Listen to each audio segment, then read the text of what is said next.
be recorded. I will have time after, a little bit of time after this presentation to answer those. So first I want to move into why should we care about these issues in the first place? And to kind of motivate this, I want to show some plots.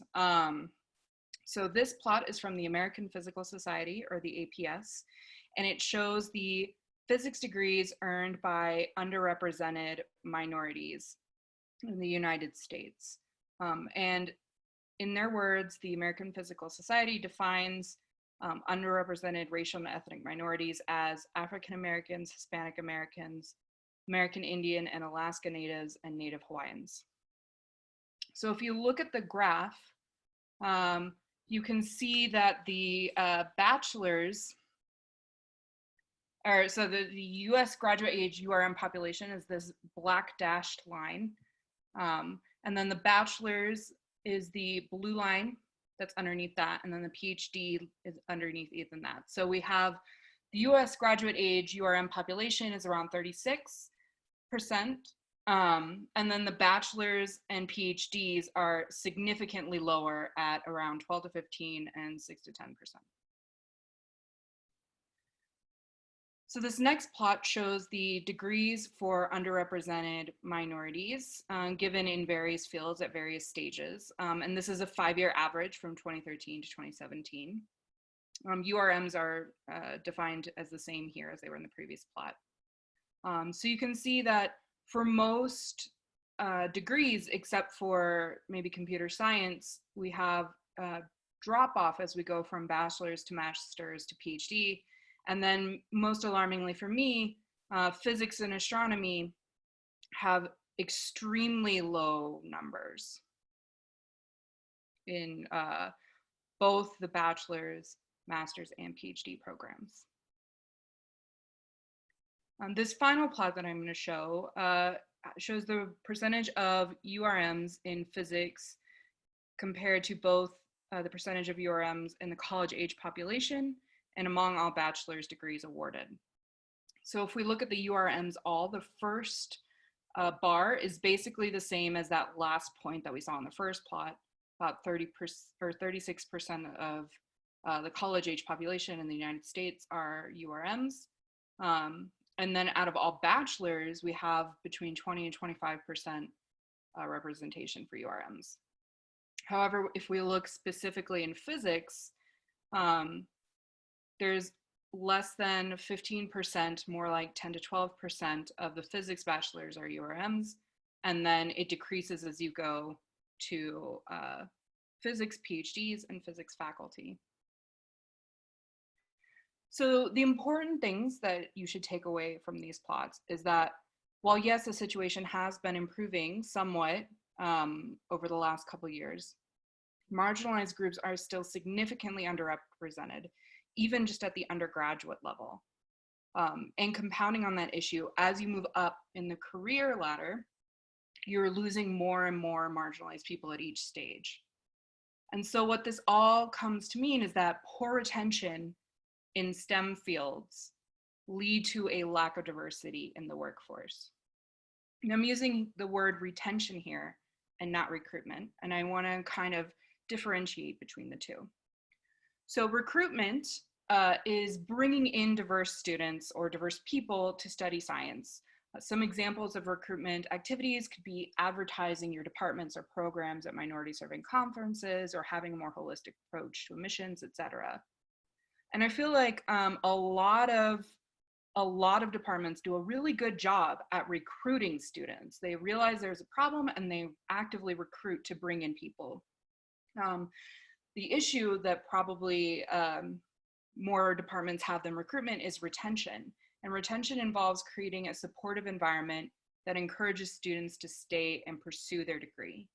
So examples could be creating communities of support within the department, or purposely fostering non-discriminatory workplace environment, creating a base level of respect and support for all within the department. So in order for these recruiting events or these recruitment of diverse department members to succeed, you must have a supportive and inclusive department to retain them either so that they complete their degree or that they feel comfortable enough to stay in the department itself. So recruitment and retention really go hand in hand when we're talking about equity and inclusion efforts. And I feel like recruitment usually gets more attention than retention does. So hopefully I've now motivated why we should care about these issues in the first place. And so now I want to talk about what we should actually know about these issues. So probably to start with one of the most cliche sentences ever, I see it everywhere in equity and inclusion talks in science. Science is not done in a vacuum, meaning that you're not just a scientist, you also have to live your day-to-day life. And while this can kind of seem like an obvious statement, I think that there's a lot of depth in there. And so for context, I want to use the COVID-19 pandemic as an example. So let's maybe take like the next 5 to 10 seconds and we can all think about the ways that COVID-19 has impacted your work ethic, or maybe how quickly or efficiently you can work, or maybe how it interrupted your workflow, or how you've had to change your lives because of the pandemic. So let's take like 5 to 10 seconds.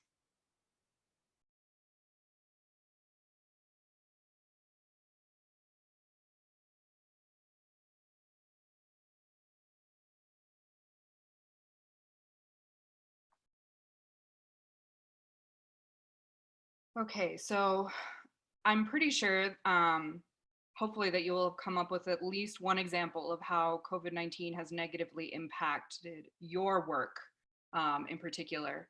And I think the point here is that just as COVID-19 has interrupted the flow of research and work for scientists and people around the world, racism and other discriminatory acts can interrupt the flow and research of work for Black and Indigenous people of color, or BIPOC, and other marginalized people. And I think that that is a really powerful statement if you think about it. So basically, just as the COVID-19 has made you change how you work and maybe slowed your efforts due of no fault of your own, racism and other discriminatory acts can do the same thing to marginalized people. And so this means that hostile work environments can be just as disruptive to the progress of students and employees as COVID-19 was, if not more.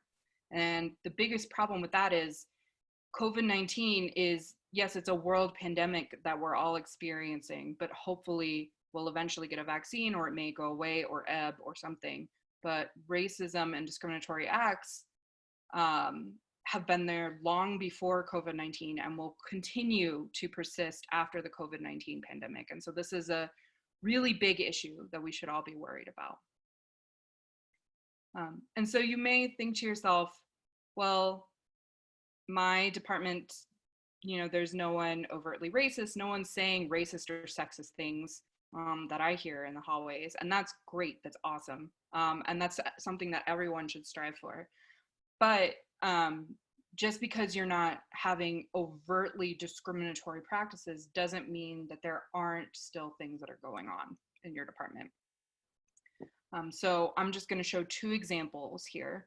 I think these are probably the ones that are most talked about. The first is implicit bias, and that's just like a snap judgment of someone based on stereotypes, and they're often operating at levels at which you're not aware of them. So there have been many studies that have shown that this is true. For example, one study had the same CV, they had the same qualifications and everything, but they put a man's name and a woman's name on top of the CV, and they sent them out. And these CVs with the woman's name was rated lower than the man's CV, even though they had the same qualifications. And the similar study was also done for more white American sounding names versus more ethnic sounding names. And the ethnic names were also rated lower, even though the CVs had the same qualifications. So these are just 2 examples, but there have been many, many studies about implicit bias. And in fact, Harvard posts an implicit bias test that you can take online to see what your implicit biases are. And an important thing to note, I think, with implicit bias is that everyone has them. No one, it's kind of a pervasive thing. And so the best thing that we can do is be aware of it when we're making decisions or when we're maybe writing letters for students, to making sure that we're not using less strong adjectives for women's letters, things like that. Another really big example is microaggressions. And I experienced a lot of microaggressions before I even knew what the term microaggressions was. So you may know what it is without having known the word. But basically, it's those kind of like jokes or insults that are targeted based solely on a person's marginalized group membership. So asking a Hispanic person if they're illegal or not, or telling a Black man that he speaks well. These are kinds of examples of these microaggressions that may feel like you're trying to be nice, but really you're making a statement based on stereotypes that you associate with whatever marginalized group that you are seeing in that person. And they can be really harmful, as it's like a continuous thing that can happen a lot. And the important thing to note with both of these examples is that they are not overt, and they are likely happening within your department, and you may not realize it.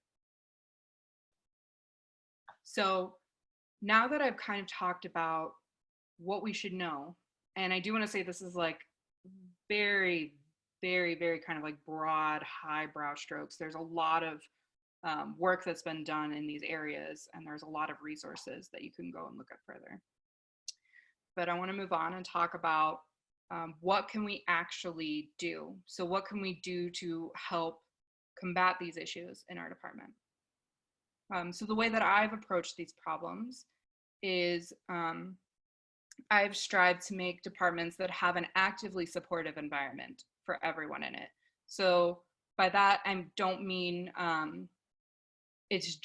we make it very clear that we want an inclusive department and that we care about these issues and that we care about people.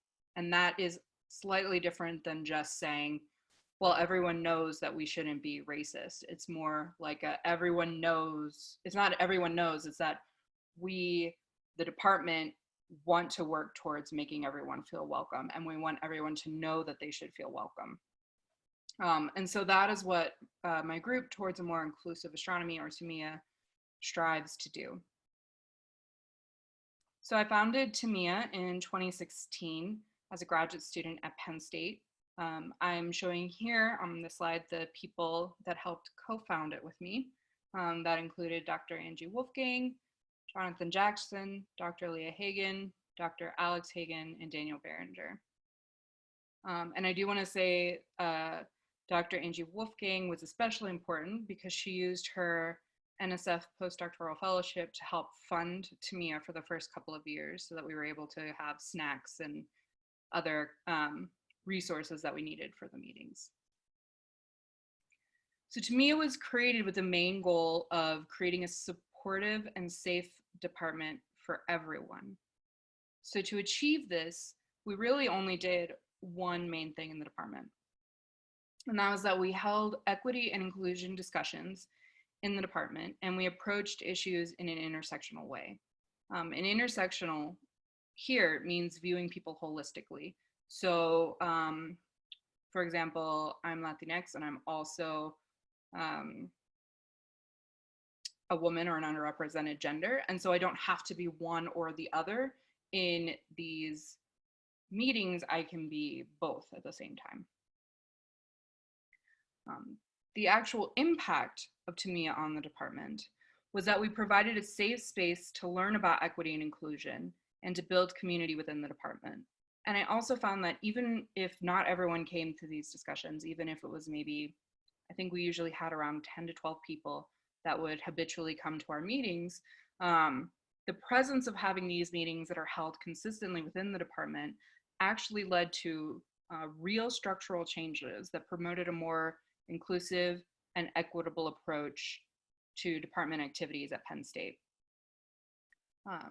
So this plot here, or this graph, is meant to kind of highlight the overview of what TaMIA does, but in practice, what it meant is that at Penn State, we would meet once every 2 weeks, and we also met with the prospective graduate students.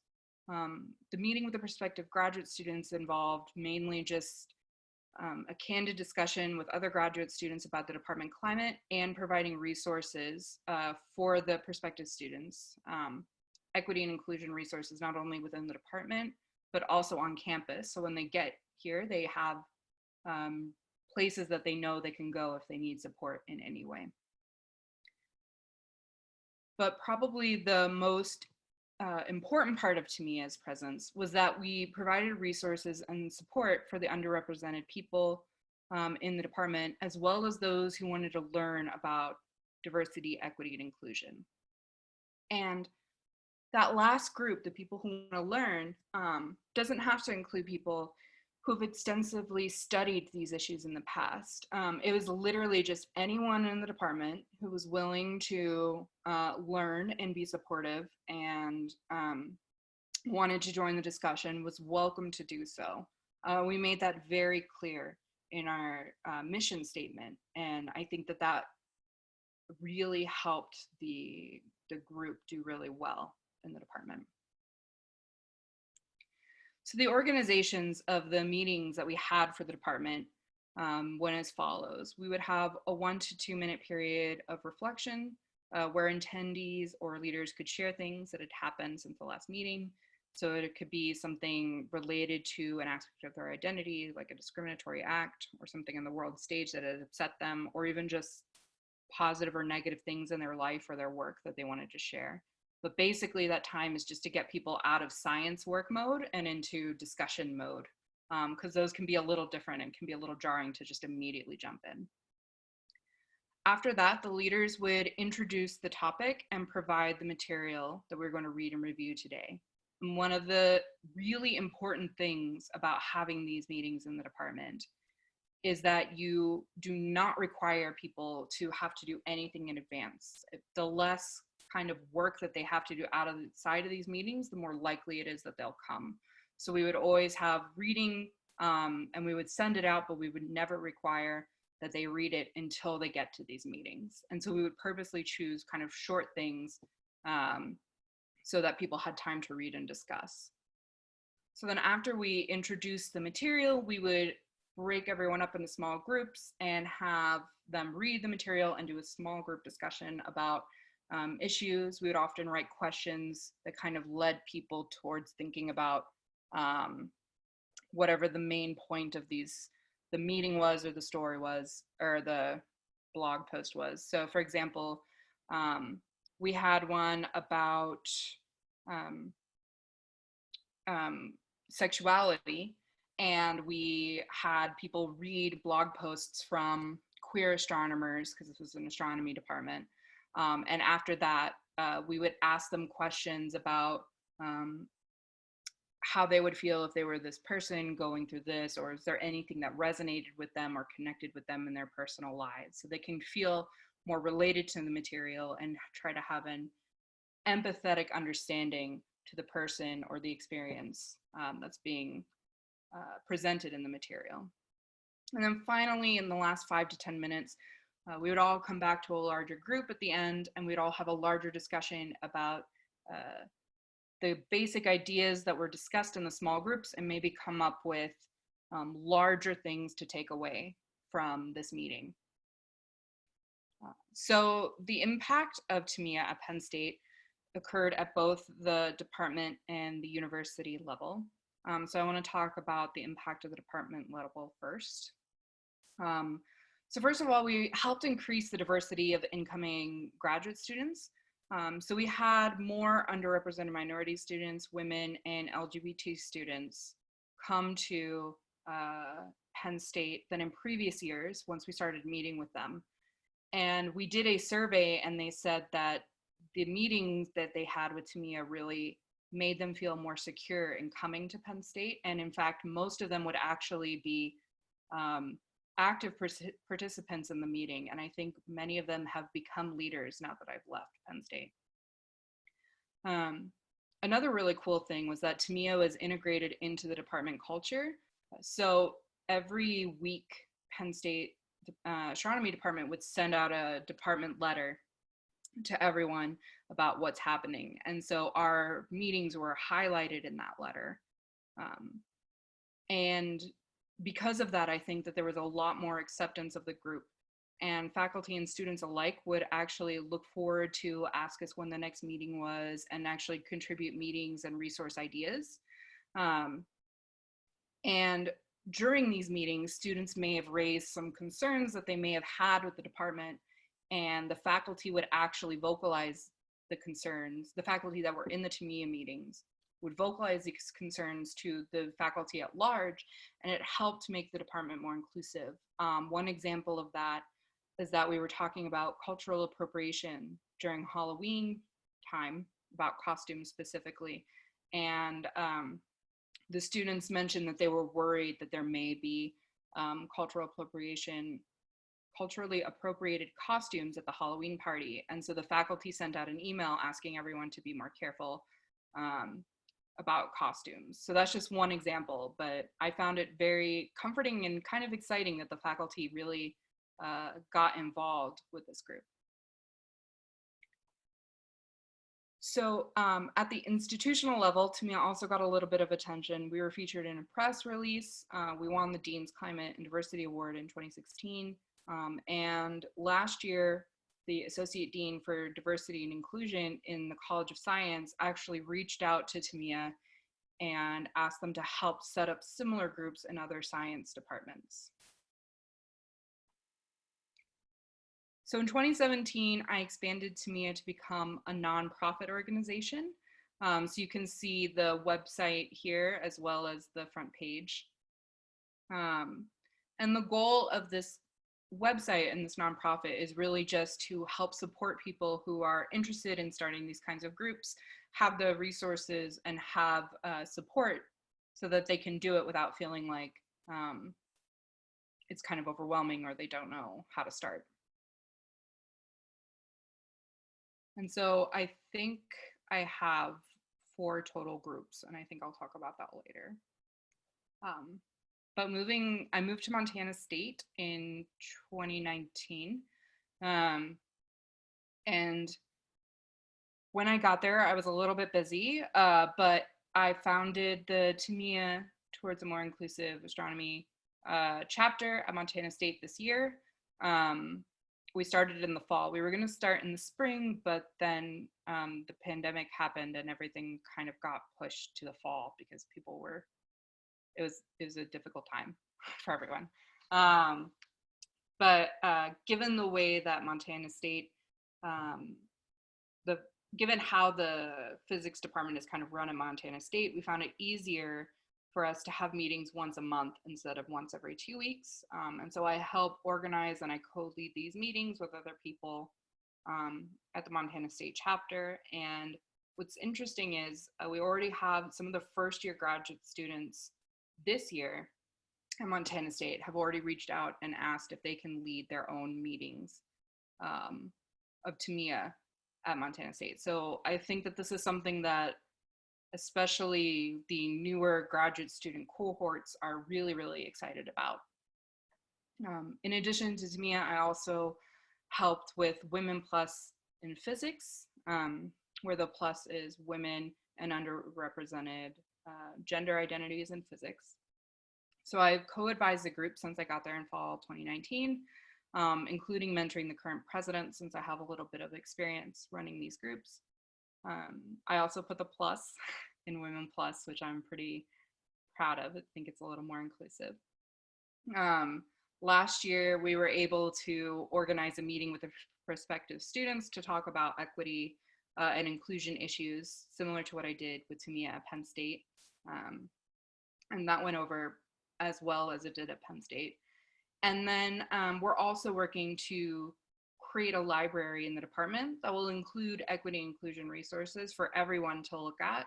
I helped the Women Plus in Astronomy group do that at Penn State, and I found that it's really a small thing, just having some books available, but it can make it a lot easier for people who could be generally interested to learn more. And so we're working towards that in this group. So in terms of starting chapters at other universities, like I said, the TaMIA Astronomy .org page will show you more information, but it's free to do, and if you sign up, you'll get a free poster of the discussion rules, which is shown in the little box on the right, as well as a sample of meeting outlines, at which you can kind of use to start your group if that's interesting to you. And we also will give you access to the TaMIA discussion forum, which includes people who have both TaMIA chapters and just general equity and inclusion groups. It's a discussion forum. So the current TaMIA chapters at Penn, that I have currently include the one at Penn State, the one at Montana State, and then one at Caltech and University of Pittsburgh. So they all got the material that was received before. I think they've all kind of adapted their groups to match the needs of their own departments. But I think I'm really excited to just to see that people are willing to kind of work towards having these groups so that they can build communities within their own department.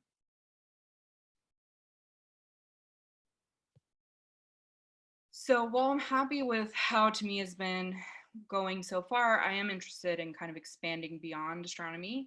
My plan is to change TaMIA to be towards more inclusive academia instead of astronomy, to try to get more departments involved and be more inclusive that way. I'm also very interested in getting new TaMIA chapters in other departments or universities, or just, even if they don't want to do that, just promoting the idea of having a group like this in your department, because I think it'll make the students feel more excited and more included in the department, and it'll really, really change the feel of the department more than you think it might. And both of these are basically working towards my ultimate goal of retaining and increasing the number of underrepresented people who participate in science. So with that, I want to close this presentation portion of our discussion and open the floor to any questions that there might be before we move to the activity.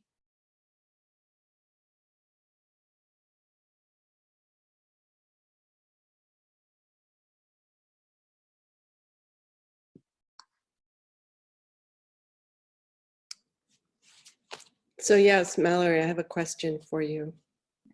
What was the typical attendance size at, say, the Penn State meetings, and what are they at Montana State? I think they're basically about the same. We would have 10 to 15 people in the meeting. And most of them were students. There were usually one or two faculty that would also come, and they were usually the ones that were interested in this. But after a while, it basically became, there was a core group that would always come, and then sometimes there were topics that people were interested in specifically. So we had one about international people and their struggles with visas and everything. And so we had a lot of attendance on that. But then things that people may not relate to as much, they may not come. And do you know roughly program size, for example, how many graduate students are at Montana State, let's say?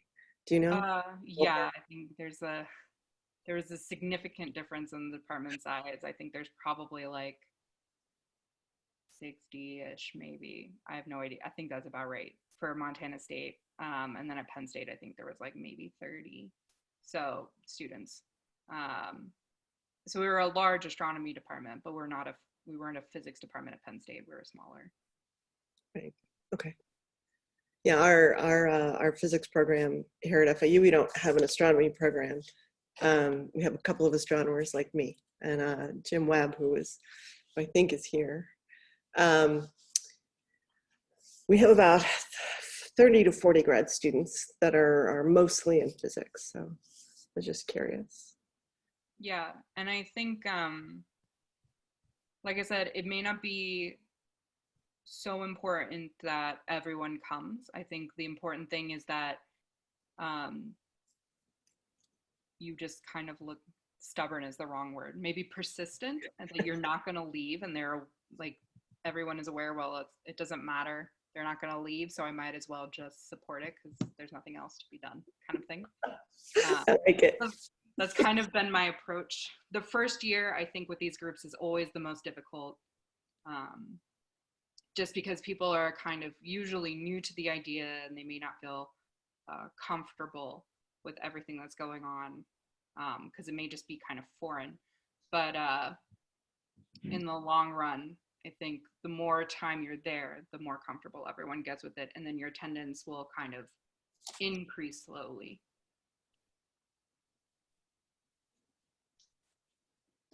Have you thought of some strategies for reaching the people that don't come to this in your department? Or is a chair supportive? Yeah, so the people that don't come, at Penn State, I think the first year was really difficult because we kind of didn't have anyone's support. We were just kind of this rogue group of grad students and a postdoc just trying to do this thing. And I don't think the people that are definitely not interested and wouldn't come are just never gonna come. There's no way that you can get them to come. But the goal, I think, is that you stick around long enough that the chair will likely eventually support you. So that's kind of how I did it at Penn State, and that's kind of also how I'm doing it at Montana State. The chair is pretty supportive of the Women Plus in Physics group, and so I think if TaMIA can show that it'll stay here for the long haul, I think we'll have a good chance of the chair being supportive. And I think once the chair is supportive, it's a lot easier for kind of the faculty who may or may not be interested to kind of either agree with it or just go along with it or whatever. I don't know how faculty work, but I think just based on my experiences, that seemed to work well.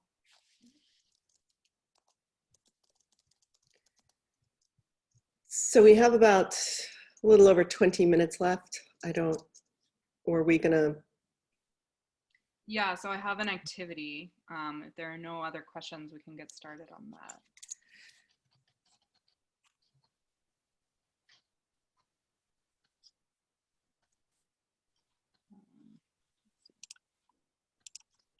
Oh, well, I guess I need to share this.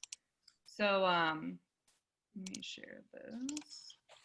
So we're going to be talking about what's called the Wheel of Intersectionality. And this isn't something that I made. This is something that I saw at a conference I went to. And so the idea is that every person is kind of like 4 layers of things. The innermost circle is you.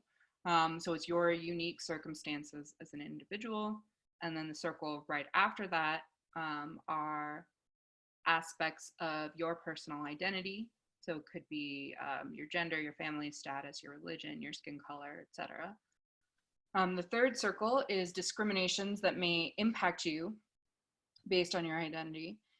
And the outermost circle is the larger forces that kind of work to reinforce those discriminations or exclusions.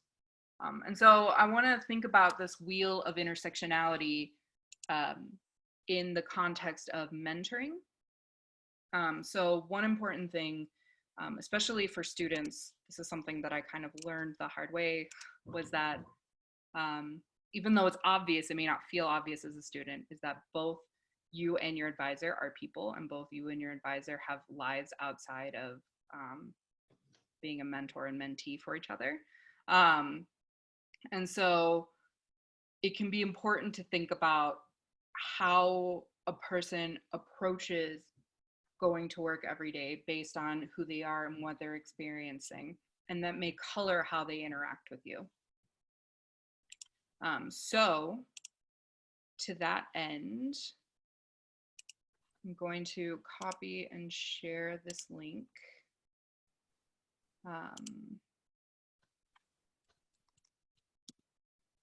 So this is a small activity that I want us all to do, and it looks like there are 13 people, so we can probably break up into groups.